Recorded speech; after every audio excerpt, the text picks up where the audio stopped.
everyone, welcome back to Absolutely! Finally, a show we all like has come out, and if you don't like it, get out of here. You can go, Hassan.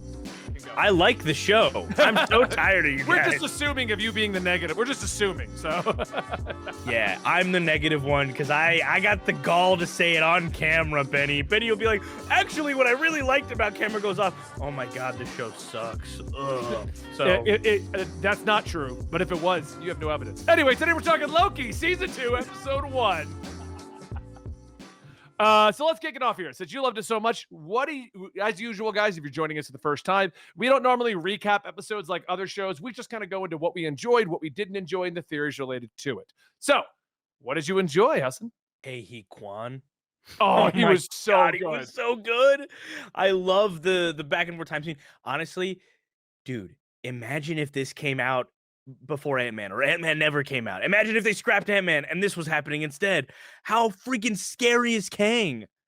Kang is horrifying. I mean, they like build him up and Loki is shaking, scared. He is like, I did not know how they were going to tie in. I love the reveal that that was actually the TVA in the past. I think it adds so much. I had no idea they'd go this direction. I love it. I love it so much. I'm fully invested. Tom Hiddleston is a wonderful leading man. Owen Wilson is great as a supporting cast member, and there are other people there that I like. Sal, what did you think about episode 1 of season 2? It was great. I really enjoyed it. It kept up the quality from the first season. I thought they amped it up a little. I think you're right. I mean, like the first episode in particular, it's well shot. It's great acting, good effects, compelling ideas. You know, it's like a, I don't know, early phase 4, late phase 3 kind of project. It's just, for them, it doesn't take on any of the baggage of any of phase 4's other projects, but Right. I've been wrong before. Like, remember when Ms. Marvel had that really dynamic first episode that had all this character and all this identity, and it was really just kind of engaging. And even if you didn't like it or if it wasn't for you, you were like, that's doing something, and I really admire it. And then by the last episode, it was like, oh, it's garbage again. It's garbage. It makes me feel like, oh, I hope it's not really bad. It makes me feel like when I first saw Andor, and I'm like, oh, there's quality here. I hope it stays. You know, I assume this is going to be, my wife pointed out, she was like, is this going to turn into Bill and Ted, where Wilson and Loki are just bouncing around? Would that be bad? No, I'm in. Are you kidding me? Especially if they're playing with time in the MCU, like especially if it's just bouncing around time, making Easter eggs and jokes and references, and following along a major concept that like overall links everything together. I don't really care about Sylvie, but I know that they do, and she's a major player in the show, so I'm sure that like that will be kind of like the main focus. So I think that based on the strength of the show, this episode, I will be engaged, whether I care for her or not. Did you guys catch the after credit scene there? Yeah. Yeah. Okay. Yeah, Cool. Just making sure. I agree with you in that. I kind of was hoping Sylvie was kind of done. I don't feel like she added that much. She was a great supporting cast, but I don't feel like overall I was sitting there at the end of Loki season 1 being like, man, what happened to her? Want more Sylvie. That's all I want is more Sylvie. Here's the thing with that. They're going with this really inflammatory concept, right? Like he fell in love with himself, but they didn't have the balls to just make it Tom Hiddleston, which would have been like Tom Hiddleston falling in love with Tom Hiddleston. He's falling in love with a pretty girl who looks nothing like him and has a different name and vaguely has some similar characteristics. So I always felt like the crown. Yeah, I always felt like that plot point fell flat because they didn't go all the way in with it. Right. Like I mean, she's supposed to be a variant of him. Yes. And you're right. She was a variant of him in name only. In name only. Her history was different. Her personality was different. Right. Exactly. Everything was different about her. And I think if they really wanted to do this and like sell how much of an abomination it is to have two variants loving each other, it'd be Tom Hiddleston and Tom Hiddleston in a blonde wig. If you really need the blonde to be there, and goddamn it, you still gotta be female Loki. You gotta play that angle. No, or maybe sure. Blonde wig, Tom Hiddleston. I'm down for that. Yeah. Well, and that. Other than that, the actress is fun. So like, I'm fine with her coming back. She brought some intrigue into the show, but I will agree it is easily like the weakest part of all of that. For sure. I'm really enjoying Owen Wilson being back. I loved the explanation. I do love that in this first episode, a lot of our questions left over from last episode were answered. Yeah. Okay, so he's back. That's a different time period. They're wiping out the memories of the TVA. Kang, or whatever version of Kang, is now in charge of this. It's a hidden thing on a different timeline. Like they establish everything that was left hanging at the end of season 1, and then we moved forward into with our new stuff for season 2. Yeah. You know, and I liked that a lot. I also really enjoyed the fact that, like you said, it doesn't take on the baggage from phase 4 at the moment. It's doing a great job of that. That was a discussion I had with Natalie, because she was like, well, what do I need to know to understand Loki? And I'm like, honestly, it seems like season 1 to season 2. And you're golden. You don't really need to know much else, but I still have to fill it in. Yeah. Yeah, you don't need any of the other stuff. You don't need, in fact, I would think you'd be better off if you didn't watch Ant-Man, because then you wouldn't be like, oh man, but didn't he die? Wasn't that lame? Isn't he a dork? Yeah. Isn't he a loser who probably slept with Michelle Pfeiffer? That's a win. And then lost everything else in his whole kingdom to Ant-Man in a fist fight? Dude, right? No, to ants. Anyway, which is fine. I'm fine with you losing to ants in a movie called Ant-Man 3. My problem is that movie is bad. It's Spy Kids. Anyway, Spy Kids is better. But I really enjoyed how they made it so you don't have to understand what's going on, which really makes you question what the MCU is doing going forward, because up until now it has been very interconnected, but now it's like we're kind of interconnected, but we're not. I mean, they still haven't established if it was Spider-Man in No Way Home or if it was Loki that actually broke the time stream. And I think they're going to leave it vague because, like, well, if you didn't watch the show, it was Spider-Man. I think they did establish it. Or they talked, or maybe they've done it in an interview or something like that. They said it was explained to be Loki doing that, or Sylvie killing that happened at this, like, simultaneously. As soon as that happened, that's why Peter was able to pull from the multiverse. Like, but that multiverse, what I'm saying is they're leaving it vague enough that if you don't see the show, it's Spider-Man. But if you saw the show, it was Loki. And like they just that's what they're leaving it at. I think it was they're completely separate, unfortunately. That's what's so frustrating. It's like I was really excited for a second, and I'm happy with what they're doing with it.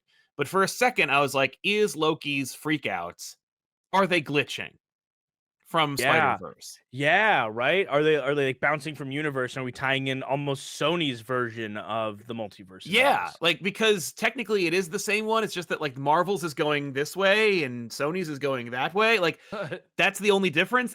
I was kind of excited for that idea. In a bowl. No, not that multiverse. The one they're abandoning. The time slipping looks really cool. I do think that. So I think it flows really well. Spider-Verse couldn't have happened. Like, the only reason that spell pulled people from another universe, like that, when it messed up, is because the TVA isn't there to get rid of branches and stop variants from existing, or else instantaneously Green Goblin gets what's it called? What's the word? Destroyed, murdered. There's a stick, the magic stick, whatever the stick does that burns them alive. He would have been. It's like a time displacement thing. Pruned. Yeah, because then instantly Willem Dafoe Green Goblin is pruned. That timeline that he did that is pruned. Like, all of that is gone. So they explain it pretty well that's only happening. All the multiversal things that are suddenly happening only can happen because of what Sylvie did. Because we're still living in the repercussions of an ever branching, ever expanding universe.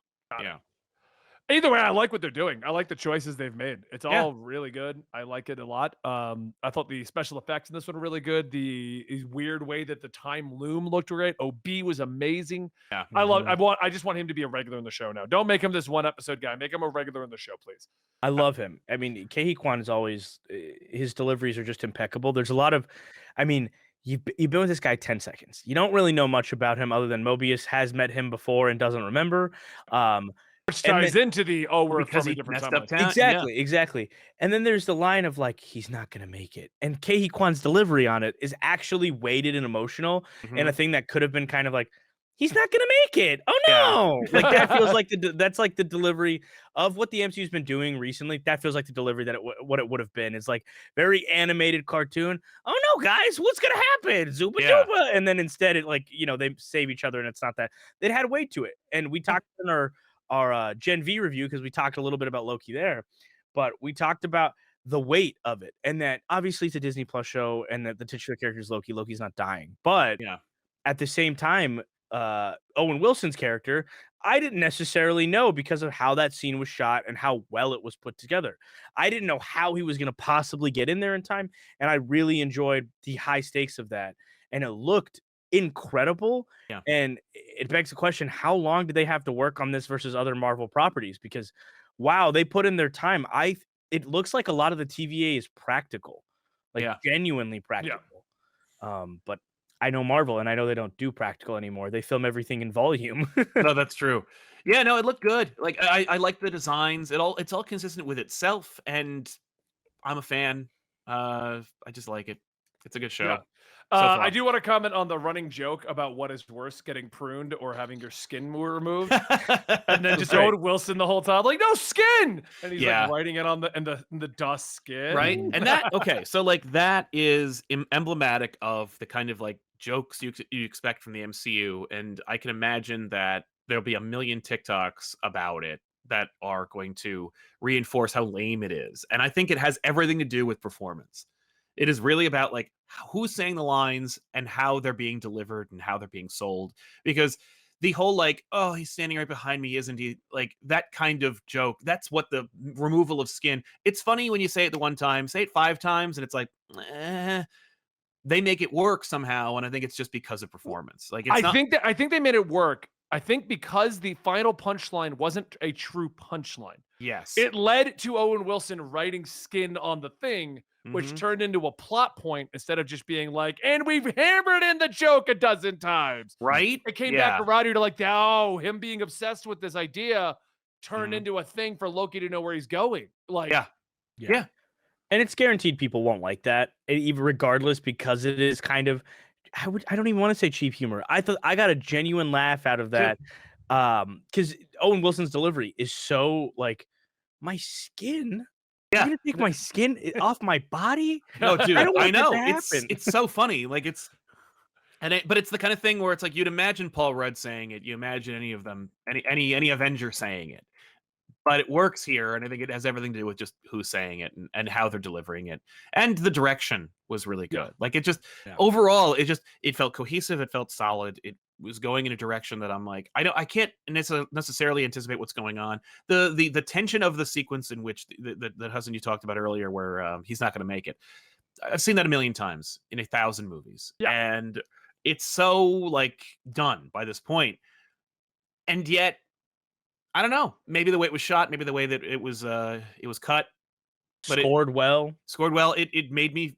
I was like, he is not gonna like. He literally can't make it now. yeah. You know, and I'm like, oh, okay, cool. Like, what are we gonna do? I do like how they Yeah. did that though, where like Loki just slingshots through Yeah. getting him. I'm like, that was a great way to pay that off. Like, Exactly. And I'm like, okay, and we got what we were expecting from this kind of project. Like, we were expecting I got what we were expecting from like a Marvel movie or Marvel show, but it was still satisfying. I'm like, hey, way to go! Like, that's really cool. Just I'm surprised. I'm very. I shouldn't be surprised, but I really should be surprised, right? I mean, like, Yeah. because I liked Loki. There's only one episode that I was like, because overall I really liked that show. This is just that show again, but with several projects in between that I really didn't like. right. It's really impressive how, I mean, you think back to the conception of the Disney Plus show and that Loki was the show. Like, it was the original show that they probably came up with in the writer's room. It's the one they got Tom Hiddleston knew as early as Avengers Endgame press junkets, and even before that Infinity War press junkets, that he was going to come back to Loki. Yeah. Because there's implications of that before. I think there's like a whole little wink, wink, nudge, nudge of an interview years ago where he's like, maybe he falls in love with himself. And then he like does like a weird little smile. But he Right. accidentally leaked something that's going to come out years and years later. Yeah. The quality of what the Disney Plus shows could have been, and what they are right now, or what they are currently, what this show is, it's just it's astounding. And you really want to go to the timeline where COVID never happened.